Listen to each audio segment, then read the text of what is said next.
Welcome to all. நம்ம civilians அகாடமியில் TNPSC சர்வேயருக்கான online classes வந்து போய்கிட்டுருக்கு. சரியா? ஸோ ஆல்ரெடி வந்துட்டு 2-3 கிளாஸஸ் வந்து அப்லோட் பண்ணியாச்சு. Layout of drawing sheet and folding of drawing ஷீட்ஸ்லாம் வந்துட்டு அப்லோட் பண்ணியிருக்கோம். இதுவரை பார்க்காத ஸ்டூடெண்ட்ஸ் வந்துட்டு பாருங்கள். தென் இன்றைக்கி நம்ம பார்க்க போகிறது தேர்ட் ஒன் வந்து பார்க்க போகிறோம். சரியா? அதாவது டைமென்ஷனிங். இப்போது பேசிக் இன்ஜினியரிங் ட்ராயிங்கில் டைமென்ஷனிங் அண்ட் லெட்டரிங் அப்படின்ற 2 கான்செப்ட் வந்து ரொம்ப முக்கியமான ஒரு கான்செப்ட். இதை அவங்க என்ன பண்ணியிருக்காங்கன்னா 2 இடங்களில் கொடுத்துருக்காங்க. ஸோ நம்ம 2த்தையுமே வந்து படிக்கிறது ரொம்ப நல்லது. ஸோ வந்துட்டு இதிலேயே நம்ம டைமென்ஷனிங் பார்க்க போகிறோம். சேம் இதே வந்துட்டு இன்னும் கொஞ்சம் ப்ரீஃபாக கொடுத்துருப்பாங்க இன்னொரு நோட்ஸில். ஸோ அதையும் நம்ம வந்து பார்க்க போகிறோம். சரியா? படித்ததே தான் திருப்பி படிக்கிற மாதிரி இருக்கும். பட் வந்து பாயிண்ட்ஸ் ரொம்ப இம்பார்ட்டன்ட் இல்லையா? ஏன்னா எங்கே இருந்தாலும் கொஷின் கேட்கலாம் இல்லையா? ஸோ வந்துட்டு நம்ம எல்லா டீட்டெயில்ஸுமே படிக்கிறது ரொம்ப நல்லது. அதனால் இந்த டைமென்ஷனிங்கும் வந்து படிக்க போகிறோம். இதே மாதிரி இன்னொன்றும் கொடுத்துருப்பாங்க இன்னொரு எடிஷனில். ஸோ அதையும் நம்ம வந்து ஃபுல்லாக வந்து பார்க்க போகிறோம். ஓகேவா? தென் ஃபஸ்ட்டு வந்து பார்க்க போகிறது டைமென்ஷனிங்கை பொறுத்த வரையும் டைமென்ஷனிங்காக என்ன? அளவுகள். அதாவது ஒரு வரைபடம் இருக்குன்னா அதற்கான அளவுகளை வந்து நம்ம இடுறோம் இல்லையா? அதுக்கு பேர் தான் வந்து டைமென்ஷனிங் அப்படின்னு சொல்லுவாங்க. ஒரு ஸ்கேல் இருக்குது. அந்த ஸ்கேல் வந்து ஒரு 15 சென்டிமீட்டர் நீளம் இருக்குது. அதை நம்ம அப்படியே பார்க்கும்போது அதனுடைய அளவு என்னன்றது நமக்கு தெரியாது. இதுவே அது வந்து ஒரு 15 சென்டிமீட்டர் நீளம் உடையதுன்னு அதை மார்க் பண்ணி காட்டும்போது நமக்கு என்ன தெரியும்? ஓகே, இதனுடைய நீளம் வந்து 15 சென்டிமீட்டர், அப்போ இவ்வளோ நீளம் இருக்கும் அப்படின்றத நம்மளால கெஸ் பண்ணிக்க முடியும். சரியா? அப்போ மெஷர்மெண்ட்ஸில் குறிக்கும் பொழுது தான் அது நமக்கு தெளிவாக தெரியும். இவ்வளோ நீளம் இருக்கும் 15 சென்டிமீட்டர் அப்படின்னும் போது இது ஒரு அரடி ஸ்கேல் அப்படின்றது நமக்கு எப்போ தெரியும் அப்படின்னா அதற்கான அளவுகளை குறிக்கும் பொழுது தான் தெரியும். சாதாரணமாக எந்த ஒரு பொருளையும் பார்க்கும்போது அதனுடைய அளவுகள் இல்லாமல் பார்க்கும்போது நம்மளால் வந்துட்டு அந்த பொருளுடைய வடிவத்தை பார்க்க முடியுமே தவிர அதனுடைய அளவு என்ன, அதாவது என்ன நீளம், என்ன அகலம், என்ன டயால இருக்குது அப்படின்றது எல்லாத்தையும் நம்மளால் தெரிஞ்சுக்க முடியாது. அதுக்கு அளவீடுகள் குறிக்கும்போது இன்னும் நல்லா அந்த பொருளை பற்றி நம்மளால் வந்துட்டு அண்டர்ஸ்டாண்ட் பண்ணிக்க முடியும். சரியா? அதை தான் கொடுத்துருக்காங்க. எக்ஸாம்பிள் இந்த ஸ்கேலையே வந்துட்டு எக்ஸாம்பிளாக சொல்லலாம். இதுக்கு ரொம்ப பெரிய எக்ஸாம்பிளாக எப்பயும் வச்சு படிக்கக்கூடாது. சாதாரணமாக நம்ம யூஸ் பண்ணுற பொருளை வச்சே தான் நீங்கள் எக்ஸாம்பிள் படிக்கணும். இப்போது ஒரு 15 சென்டிமீட்டர் நீளமுடைய ஒரு பொருள் இங்கே வந்து இருக்குது. இதனுடைய அளவுலாம் என்னன்னு தெரியாது. இப்படி ஒரு பொருள் வந்து இருக்குது. இதை பார்க்கும்போது உங்களுக்கு இந்த பொருள் வந்துட்டு ஏதோ ஒரு பொருள், பிளாஸ்டிக்கில் ஏதோ ஒரு பொருள் இருக்குது அப்படின்றது தான் தெரியும். ஆனால் இதுவே இதற்கு வந்து நான் அளவீடுகள் கொடுக்குறேன். சரியா? இதனுடைய நீளம் என்ன அப்படின்னா ஒரு 15 சென்டிமீட்டர் நீளம் உடையது. அதே மாதிரி 1.5 சென்டிமீட்டர் அகலமுடையது அப்படின்னு கொடுக்கும்போது 15 சென்டிமீட்டர் நீளமுடையது, அகலமுடையது, அப்போ அந்த பொருளை பற்றின ஒரு கிளியரான ஐடியா வந்து உங்களுக்கு கிடச்சிடும். அப்போ அதனுடைய நீளம் வந்துட்டு ஒரு 1/2 அடி இருக்குது, அகலம் வந்துட்டு கிட்டத்தட்ட வந்துட்டு 1 இன்ச்சு கொஞ்சம் கம்மியாக இருக்குது அப்படின்றது எல்லாமே உங்களுக்கு தெரிஞ்சிருது. சரியா? சாதாரணமாக ஒரு பொருளை பார்க்குறதுக்கும் அதனுடைய டைமென்ஷன்ஸோடு பார்க்குறதுக்கும் நிறைய வேறுபாடுகள் இருக்குது அப்படின்றது தான் இதில் வந்து கொடுத்துருப்பாங்க. இப்போ அதை பற்றி ப்ரீஃபாக பார்க்கலாம். இப்போது பொறியியல் வரைபடத்தில் அளவுகள் உயர்ந்ததாக இருக்க செய்கிறது. அதாவது அளவுகளை நம்ம யூஸ் பண்ணும்போது அந்த தகவல்கள் மிகவும் இன்றியமையாதது. அளவுகள் இல்லாமல் ஒரு வரைபடம் அதனுடைய அர்த்தத்தை இழக்கிறது. ரொம்ப ஒரு இம்பார்ட்டண்டான பாயிண்ட். நம்ம மெஷர்மெண்ட்ஸ் இல்லாமல் ஒரு டிராயிங்ஸை வரையும் போது அந்த வரைபடத்துக்கு என்ன இருக்குது, அர்த்தமே இல்லாமல் போயிடுது. நீங்கள் ஒரு பிளானே வரைகிறீங்க, ஒரு வீட்டுடைய பிளானே வரையும் போது பிளானை மட்டும் வரைஞ்சிட்டு விட்டுட்டா அதனுடைய டீட்டெயில் உங்களுக்கு புரிஞ்சிருமா அப்படின்னு கேட்டால் கண்டிப்பாக கிடையாது. ஒரு பிளானை வரைஞ்சி அதுக்குள்ளே அந்த பிளான், எக்ஸாம்பிள் இதுதான் ஒரு பிளான், நீங்கள் வரைகிற பிளானு. ஸோ வந்துட்டு இது ஹால், இது ஒரு பெட்ரூம், இது ஒரு பெட்ரூம், இது வந்துட்டு ஒரு ஹால், தென் இது கிச்சன் அப்படின்னு போடுறீங்கன்னா இந்த இடத்துல நீங்கள் டைமென்ஷன்ஸை மார்க் பண்ணும்.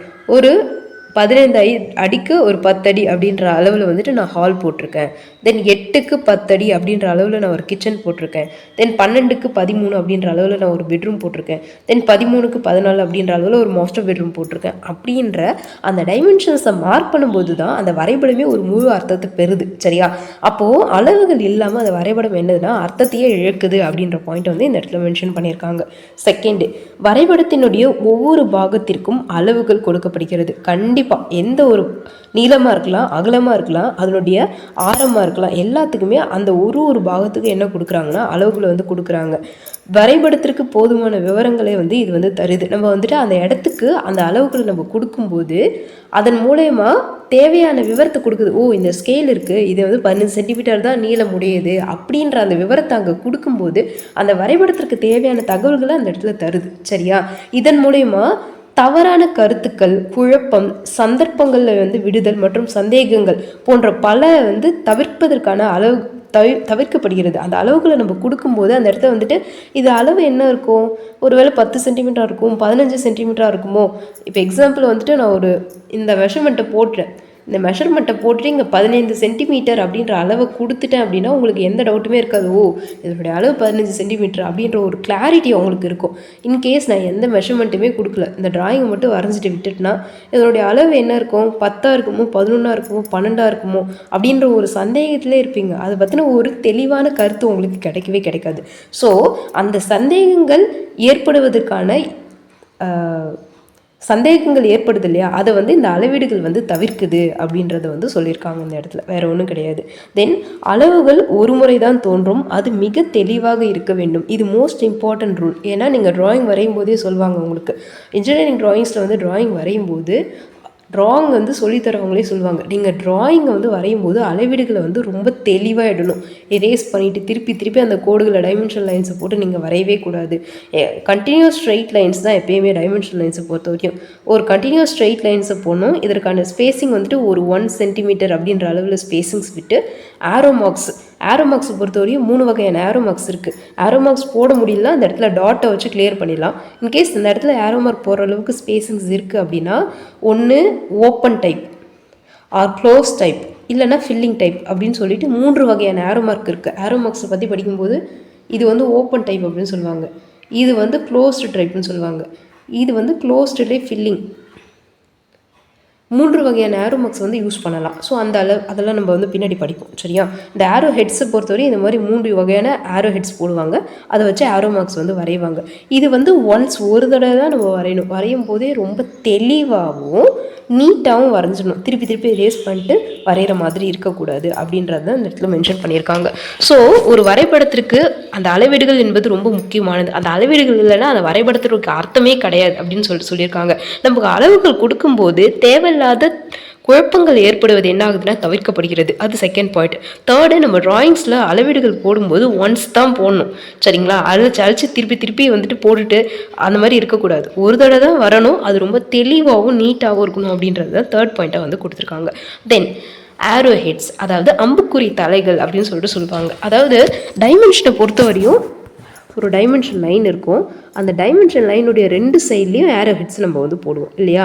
அந்த ஆரோ ஹெட்ஸ் போடுறதுக்கும் ஒரு ரூல்ஸ். இந்த ஆரோ ஹெட்ஸை போடும்போது நம்ம டைமென்ஷன் லைன்ஸை போடுவோம். அளவு கோடுகள் என்பது டைமென்ஷன் லைன். அந்த டைமென்ஷன் லைனுடைய 2 சைட்லேயும் என்ன பண்ணுவோம்னா ஆரோ ஹெட்ஸை யூஸ் பண்ணுவோம். சரியா, அந்த ஆரோ ஹெட்ஸும் ஒரு ஸ்டாண்டர்டான அளவில் தான் இருக்கணும் அப்படின்றத சொல்லியிருப்பாங்க.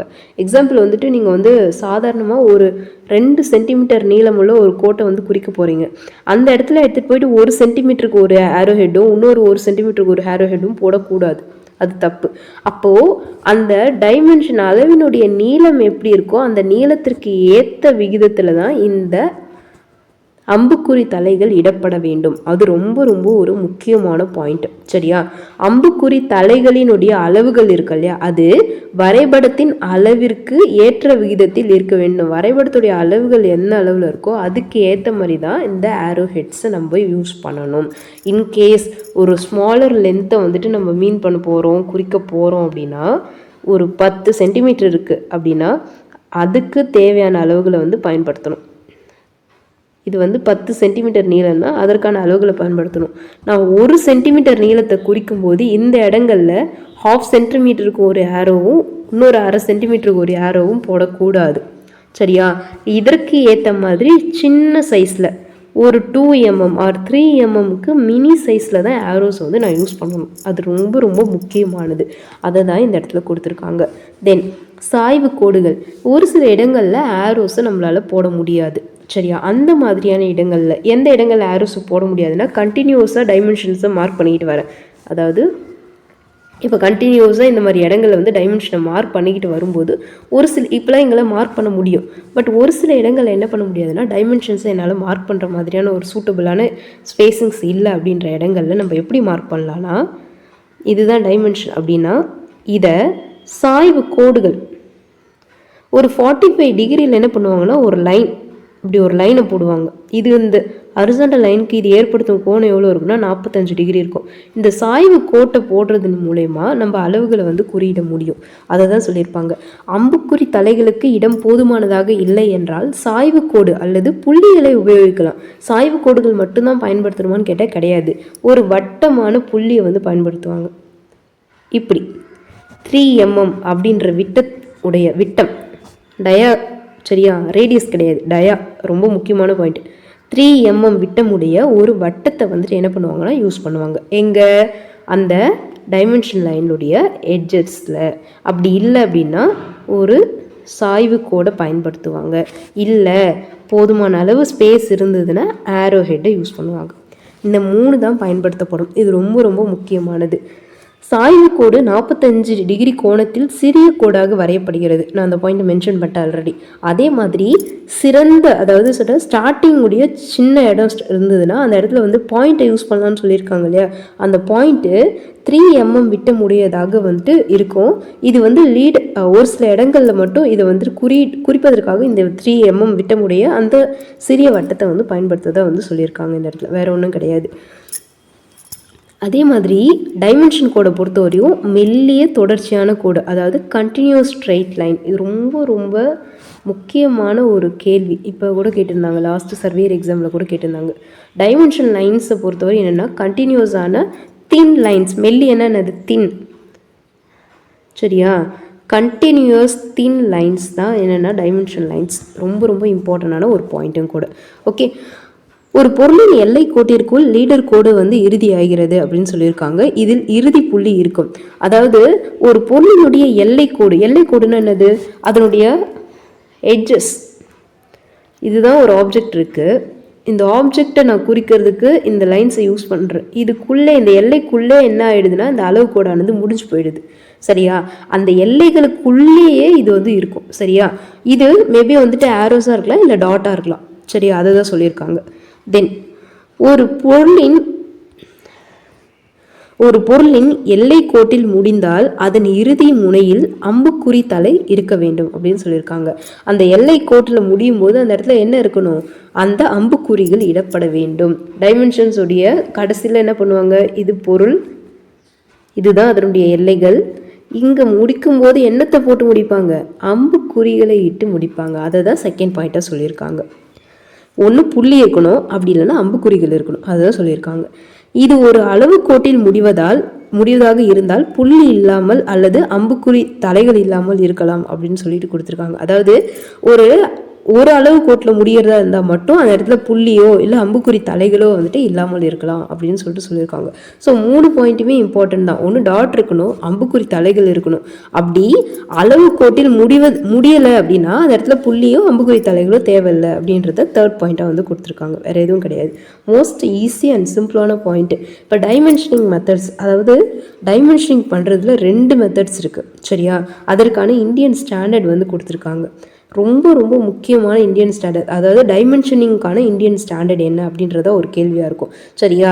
11669 இந்த இயர் ஆஃப் 1986 இதான் டைமென்ஷனுக்கான இந்தியன் ஸ்டாண்டர்ட். இது ரொம்ப ரொம்ப முக்கியம். இதை வந்து எல்லாருமே நோட் பண்ணி வச்சுக்க வேண்டிய ஒரு பாயிண்ட், சரியா? இது டைமென்ஷனிங்கான இம்பார்ட்டண்டான இந்தியன் ஸ்டாண்டர்ட். அதே மாதிரி லேஅவுட்கான இந்தியன் ஸ்டாண்டர்ட் மோஸ்ட் இம்பார்ட்டன்ட், சரியா? ஃபோல்டிங்கான இந்தியன் ஸ்டாண்டர்டும் மோஸ்ட் இம்பார்ட்டன்ட். ட்ராயிங் ஷீட் இருக்கு இல்லையா, ஷீட்டுக்கான இந்தியன் ஸ்டாண்டர்ட், அதாவது 6 வகையான வரைபடத்தாள்கள் இருக்கும், அதற்கான இந்தியன் ஸ்டாண்டர்ட் என்ன. தென் ட்ராயிங் போர்டு இருக்கு இல்லையா, அந்த ட்ராயிங் போர்டுக்கான இந்தியன் ஸ்டாண்டர்ட். இதெல்லாம் ரொம்ப ரொம்ப இம்பார்ட்டண்டானது, சரியா? ஸோ இது எல்லாருமே தெரிஞ்சிருக்க வேண்டியது. இப்போது டைமென்ஷனுக்கான இந்தியன் ஸ்டாண்டர்ட் வந்து கொடுத்துருக்காங்க. டைமென்ஷனிங் மெத்தட்ஸ்னால் வந்துட்டு அதனுடைய வகைகள். அதில் 2 வகையான மெத்தட்ஸ் இருக்குது. ஒன்று aligned system and unidirectional systems அப்படின்னு கொடுத்துருப்பாங்க. இப்போது நம்ம அளவுகளை இடுறோம். அளவுகளை 2 வழிமுறைகளில் வந்துட்டு நம்மளால் இட முடியும். அதாவது எப்படி அப்படின்னா, அலைன்டு சிஸ்டமாகவும் இடலாம், இல்லைனா யூனிடைரக்ஷனல் சிஸ்டம்ஸ்லேயும் வந்துட்டு இடலாம் அப்படின்னு சொல்லியிருப்பாங்க இந்த இடத்துல. யூனிடைரக்ஷனல் சிஸ்டம்னா என்ன, அலைன்டு சிஸ்டம்னா என்ன அப்படின்றத ஃபஸ்ட்டு நம்ம பார்க்கலாம். இப்போது இந்த ட்ராயிங் ரொம்ப தெளிவாக பாருங்கள். இதுதான் என்ன அப்படின்னா அலைன்டு சிஸ்டம் அப்படின்னு சொல்லுவாங்க, சரியா? இந்த ட்ராயிங் ஒன்றுத்துக்கும் இன்னொன்றுத்துக்கும், அதாவது அலைன்டு சிஸ்டம்க்கும் டைரக்ஷனல் சிஸ்டம்ஸ்க்கும் 2த்துக்கும் உள்ள டிஃப்ரென்ஸ் தெரிஞ்சுக்கணும், சரியா? இப்போ இது ஒரு ட்ராயிங் இருக்குது, அதனுடைய சைட் பாட்டம்ஸ் எல்லா இடங்கள்லையும் ஒரு டைமென்ஷன் லைன் கொடுத்துருக்காங்க. அந்த டைமென்ஷன் லைனுடைய மேலே சென்டரில் டைமென்ஷன்ஸை வந்து மார்க் பண்ணியிருக்காங்க. இது டைமென்ஷன் லைன். அந்த டைமென்ஷன் லைனுடைய மேலே டாப்பில் centre position, most important, centre பொசிஷனில் ரீடிங்ஸை கொடுத்துருக்காங்க. சரியா? ஒரு சில இடங்களில் என்ன பண்ணியிருக்காங்கன்னா சரிவு பகுதிகளில் அந்த ரீடிங்ஸை மெஷர் பண்ணுறதுக்கு அதற்கு பேரலாகவே அந்த டைமென்ஷன் லைன்ஸை கொடுத்து அந்த இடங்களில் ரீடிங்ஸை வந்து என்ட்ரு பண்ணுறாங்க. ஓகே, இது புரியுதா? ஃபஸ்ட்டு இதை பார்த்துடலாம். இது வந்துட்டு என்னென்னா அலைன்டு சிஸ்டம் கொடுத்துருக்காங்க. அளவு கோடுகள் பொருளின் கோட்டிற்கு இணையாக வரையப்படுகிறது. கண்டிப்பாக இதுதான் பொருள். இந்த பொருள் இருக்கு இல்லையா, இந்த ரெக்டாங்கிள் இருக்குது, அதுதான் பொருள். அந்த பொருளின் கோடு இருக்குது, இதுதான். அந்த கோட்டிற்கு இணையாக என்ன கோடுகள் வரையப்படுகிறது? இந்த கோடுகள் வந்து வரையப்படுகிறது. சரியா? அதுதான் ஃபஸ்ட்டு பாயிண்ட்டாக அவங்க வந்து கொடுத்துருக்காங்க. அதே மாதிரி அளவு கோடுகளினுடைய மதிப்பு அளவு கோட்டினுடைய மேற்பகுதியில் எங்கே கொடுத்தோம்?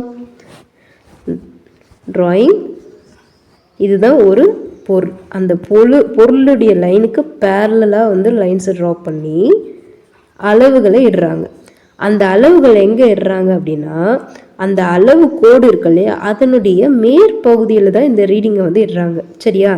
அதே மாதிரி அந்த அளவுகள் அளவு கோட்டினை உடைக்காமல்லாம் வந்துட்டு அளவு கோடுகளை எந்த வகையிலையும் கிராஸ் பண்ணலை. இந்த ரீடிங்ஸை எழுதுறதுனால அந்த அளவு கோடுகள் வந்துட்டு எங்கவும் உடைப்படவில்லை. உடைப்படுதல் அப்படின்றது என்னென்னா, நீங்கள் யூனிடைரக்ஷனல் சிஸ்டம்ஸை பார்க்கும்போது தெளிவாக புரியும்.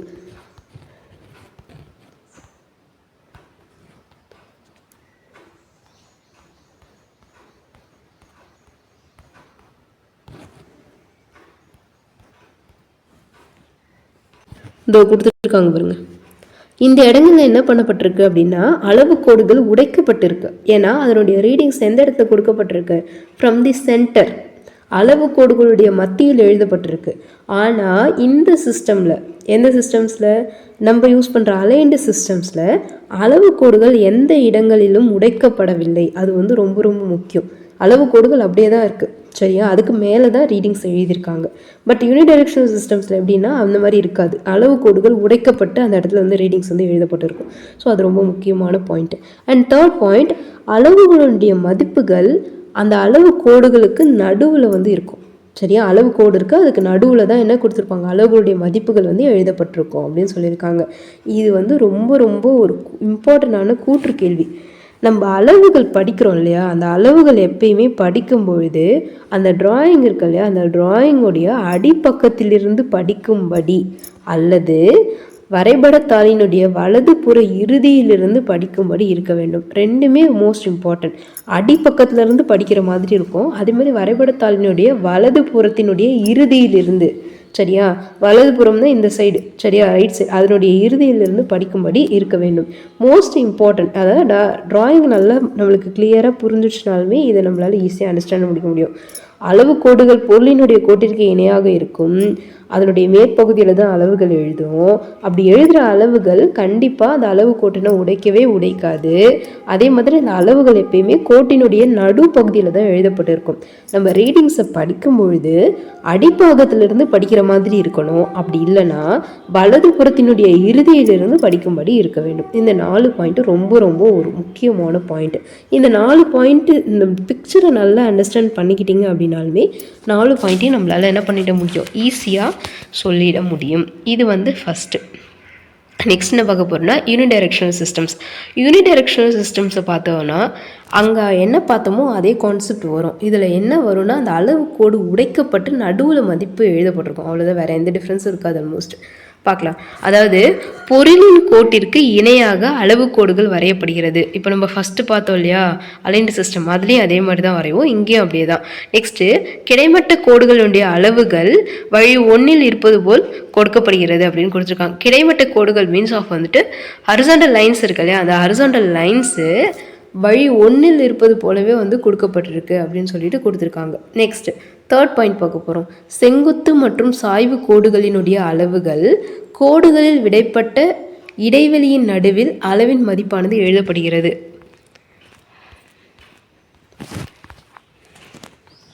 இதுதான் செங்குத்து கோடு. இது என்ன கோடு? செங்குத்து கோடுன்னு சொல்லுவாங்க இல்லையா? இப்படி இந்த செங்குத்து கோடுகள் எழுதும்போதோ அப்படி இல்லைன்னா சாய்வு கோடுகள், அதாவது இன்க்ளைன்டு லைன்ஸில் எழுதுறாங்க இல்லையா,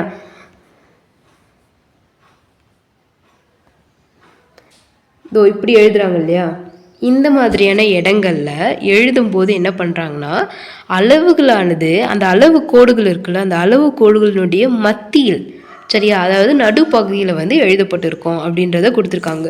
செங்குத்து மற்றும் சாய்வு கோடுகளுடைய அளவுகள் அளவு கோடுகளின் விடைப்பட்ட இடைவெளிகள் இல்லையா, அந்த நடுவில் வந்து எழுதப்பட்டிருக்கும் அப்படின்ற பாயிண்ட் அந்த இடத்துல வந்து கொடுத்துருக்காங்க. சரியா?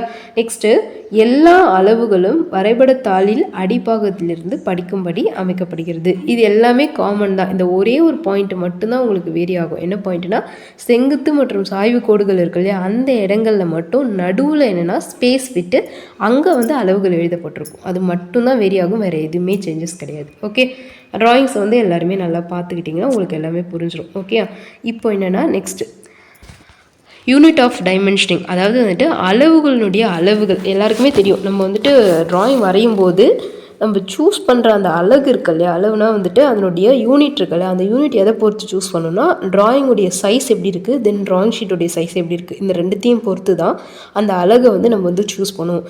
எக்ஸாம்பிள், ஒரு பெரிய வரைபடத்தை வந்து நான் வரைய போகிறேன், இந்தியா மேப்பை வந்து வரைய போகிறேன்னா, அப்போ நீங்கள் எடுக்க வேண்டிய அளவுகள் யூனிட் எப்படி இருக்குன்னு சொல்லி பார்த்தா வந்துட்டு 1 lakhs to 10 lakhs அப்படின்ற அளவுகளில் தான் நான் கண்டிப்பாக எடுத்தாகணும். இதுவே வந்து சாதாரண பில்டிங் பிளான்ஸை வந்து ரெடி பண்ண போகிறோன்னா 1/100, 1/50, 1/200 எனக்கு போதுமானது. ஸோ நம்ம என்ன வரைபடங்கள் வரைய போகிறோம் அப்படின்றத பொறுத்தும், தென் நம்ம எடுத்துக்கிற ட்ராயிங் ஷீட்டுடைய அளவு A0 A1 என்ன அளவுகள் இருக்குது அப்படின்றத பொறுத்து தான் நம்மளுடைய யூனிட்ஸ் இருக்குது. சரி, ஒவ்வொரு இடங்கள்லையும் நான் அளவுகளை குறிப்பிடுறேன். ஒரு வரைபடம் வரைஞ்சிருக்கேன், அந்த வரைபடத்தில் ஒவ்வொரு இடத்துலையும் நான் வந்து அளவுகளை குறிப்பிடும்போது ஒவ்வொரு இடத்துக்கும் யூனிட் போடணுமா அப்படின்னு கேட்டிங்கன்னா கண்டிப்பாக தேவை கிடையாது. அதாவது அந்த அழகை மென்ஷன் பண்ணி காட்டணுமானா கண்டிப்பாக தேவை கிடையாது. நீங்கள் என்ன பண்ணுவீங்க, நம்பரை மட்டும்தான் ட்ராயிங் ஃபுல்லாக எழுதுவீங்க. கடைசியில் அந்த டைட்டில் பாக்ஸ்க்கு மேலேயோ இல்லை டைட்டில் பாக்ஸ்க்குள்ளேயோ ஒரு வேர்டை எழுதுவீங்க. All the dimension are in mm அப்படின்ற ஒரு வேர்டை எழுதிடுவீங்க. சரியா? அதை பற்றி தான் இப்போ நம்ம பார்க்க போகிறது. அதாவது அளவுகளுக்கு சிபாரிசு செய்யப்பட்ட அலகு மில்லிமீட்டர் என்ற அலகிற்கு குறியீடுகள் தேவை கிடையாது. நீங்கள் ஒவ்வொரு இடத்துலையும் அதை குறியீட்டு காட்டணுன்ற அவசியமே கிடையாது. எக்ஸாம்பிள், ஒரு அளவினுடைய மதிப்பு 40, சரியா, அதை நீங்கள் 40 மில்லிமீட்டர் அப்படின்னு எழுதணும்னு எந்த அவசியம் கிடையாது. ஜஸ்ட்டு 40ன்னு போட்டுட்டா போதும். சரியா? அதனுடைய அளவு 40 மில்லிமீட்டர் அப்படின்றத என்னால் அண்டர்ஸ்டாண்ட் பண்ணிக்க முடியும். ஏன்னா அடிபாகத்தில் ஒரு குறிப்பில் நீங்கள் அந்த டைட்டில் பாக்ஸ் கீழேயோ இல்லை டைட்டில் பாக்ஸ்க்குள்ளேயோ எழுதுவீங்க, ஒரு குறிப்பில் ஒரு நோட் எழுதுவீங்க. என்னென்னா எல்லா அளவுகளும் மில்லிமீட்டர் அப்படின்னு எழுதுவீங்க. இல்லைனா தமிழில் எழுதும்போது இந்த வார்த்தையும், இங்கிலீஷில் all the dimension are in mm அப்படின்ற வேர்ட்ஸை எழுதிடுவீங்க. ஸோ அதை தான் இந்த இடத்துல கொடுத்துருக்காங்க. இன்கேஸ் நான் வந்து 40னா 40ன்னு எழுதிட்டேன், ரீடிங்ஸ் வந்துட்டு நான் டெசிமல் சிஸ்டம்ஸ், அதாவது தசம புள்ளிகளில் வருது, அப்படி ஒன்றை விட கம்மியாக இருக்குது அப்படின்னா எப்படி எழுதுவோம், எப்பயும் எழுதுகிற மாதிரி தான் 0.5, 0.25, 0.75, 0.3 mm அப்படின்ற அளவுகளில் எழுத வேண்டியதுதான். சரியா? ஒன்றுக்கு குறைவாக இருந்தால் தசம புள்ளிக்கு முன்னால் 0 சேர்க்க வேண்டும். அதாவது 0.75, 0.25. இப்போ நம்ம பார்த்தோம், ஒரு ரவுண்டு வரைய போகிறோம், ஆரோ மார்க்ஸ் அந்த இடத்துல வந்துட்டு ஒரு டைமென்ஷன் லைன் இருக்குது, அதனுடைய எட்ஜஸில் நான் ரவுண்டு போட போகிறேன் அப்படின்னா இந்த ரவுண்டுடைய அளவு என்னென்னா 3 மில்லிமீட்டர் அப்படின்ற அளவில் தான் வரைய போகிறோம்.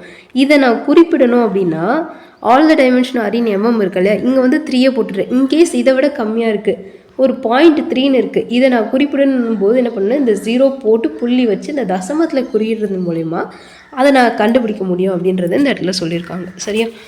நெக்ஸ்ட், அளவுகளை குறிக்கும் செய்முறை அப்படின்னு சொல்லிட்டு கொடுத்துருக்காங்க. இது வந்துட்டு நீங்கள் எல்லாருமே தெரிஞ்சுக்க வேண்டிய ஒரு இம்பார்ட்டண்டான ஒரு பாயிண்ட் தான் இது. இந்த ட்ராயிங்கை பார்க்கும்போதே உங்களுக்கு எல்லாருக்குமே தெரியும். அதாவது ஃபஸ்ட்டு இதில் என்னென்ன டைப் ஆஃப் லைன்ஸ் இருக்குது அப்படின்றத பார்ப்போம். ஏன்னா டைப் ஆஃப் லைன்ஸ் வந்து மோஸ்ட் இம்பார்ட்டன்ட். எல்லாருக்கும் தெரியும், இது வந்து டைமென்ஷன் லைன், இது இருக்கு இல்லையா, இது வந்து டைமென்ஷன் லைன். அந்த டைமென்ஷன் லைனுடைய 2 எட்ஜஸ்லேயும் ஆரோ ஹெட்டை போடுவோம். முடிஞ்சிச்சா? இப்போது நான் டைமென்ஷனை குறிக்கிறதுக்காக என்னுடைய ஆப்ஜெக்ட்லேருந்து ஒரு 2 பர்பண்டிகுலர் லைன்ஸை போடுவேன். நான் என்ன போடுவேன், பர்பண்டிகுலர் லைன்ஸை போடுவேன். இப்போது இதுதான் இருக்குது என்னுடைய ட்ராயிங், இதுதான். சரியா? இப்போ இதனுடைய டைமென்ஷனை குறிக்கணுன்றதுக்காக இதுக்கு பர்பண்டிகுலராக, நாட் பேரலாக இருக்கிறது டைமென்ஷன் லைன். இந்த டிராயிங்க்கு பர்பண்டிகுலராக இருக்கிறது என்ன லைன்னா எக்ஸ்டென்ஷன் லைன். இந்த பர்பண்டிகுலர் லைன்ஸை போட்டு இதற்கு நடுவில் தான் நான் என்ன லைன்ஸை ட்ரா பண்ணுவேன்னா டைமென்ஷன் லைனை ஸ்டார்ட் பண்ணுவேன். அந்த பர்பண்டிகுலராக 2 லைன் போடுறோம் இல்லையா, அதுக்கு பேர் தான் எக்ஸ்டென்ஷன் லைன். சரியா? ஸோ டைமென்ஷன் லைனில் என்ன, எக்ஸ்டென்ஷன் லைன்னா என்ன அப்படின்றது தெரிஞ்சிருக்கணும். அந்த டிஃப்ரென்ஸ் நல்லா தெரிஞ்சிருந்தால் தான் ஈஸியாக நம்மளால் போட முடியும். நார்மலாக இருக்கும்போது நம்ம எப்படி வந்துட்டு ரீடிங்ஸ் எழுதுவோம் டைமென்ஷன் லைன்ஸில், ஃப்ரம் தி சென்டரில் டாப்பில் ரீடிங்ஸ் எழுதுவோம். அதுவே யூனிடைரெக்ஷனல் சிஸ்டம்ஸில் வேர்ட்டிக்கலாக இருக்குது இல்லைனா இன்க்ளைண்டாக இருந்ததுன்னா அதனுடைய சென்டர் பொசிஷனில் ஸ்பேசிங்ஸ் விட்டு அங்கே ரீடிங்ஸ் எழுதுவோம். அந்த ரூல்ஸ் அண்ட் ரெகுலேஷன்ஸை இங்கே ஃபாலோ பண்ணியிருக்காங்க. சரியா?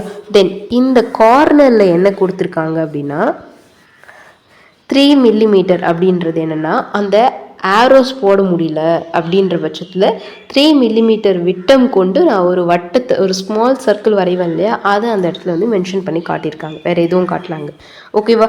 அவ்வளோதான். அதே மாதிரி 12 மில்லிமீட்டர் அப்படின்னு கொடுத்துருக்காங்க. அதற்கான ஏரோ மார்க்ஸ் எப்படி போட்டிருக்காங்க அப்படின்றத பார்க்கணும் நீங்கள். ஓகேவா? இதோட வந்து இது வந்து முடிஞ்சு போச்சு. சரி, இதை தான் அவங்க வந்துட்டு அளவுகளை குறிக்கும் செயல்முறைகள் அப்படின்னு சொல்லிட்டு இந்த இடத்துல கொடுத்துருக்காங்க. இப்போ இந்த ட்ராயிங் வந்து நீங்கள் சிம்பிளாக இந்த ட்ராயிங் பாருங்கள், பார்க்கும்போது தான் எந்த இடங்களில் கரெக்டாக கொடுத்துருக்காங்க. இப்போ இது ராங். எப்பயுமே ஒரு ட்ராயிங்க்கு உள்ளே வந்து நம்ம ரீடிங்ஸை வந்து குறிப்பிடக்கூடாது. டைமென்ஷனை ஒரு வரைபடத்துக்குள்ளே குறிப்பிடக்கூடாது. இந்த மாதிரி வெளியில் எக்ஸ்டென்ஷன் லைன் டைமென்ஷன் லைன்ஸை போட்டு தான் நம்ம காட்டணும். இதுதான் சரி. அதே மாதிரி எப்பயுமே ஒரு டைமென்ஷன் லைன் டாட்டட் லைன்ஸாக வராது, கண்டினியூவஸ் தின் லைன்ஸாக தான் வரும். அதாவது தொடர்ச்சியான மெல்லிய கோடுகளாக தான் வரும். ஸோ இது தப்பு. சரியா?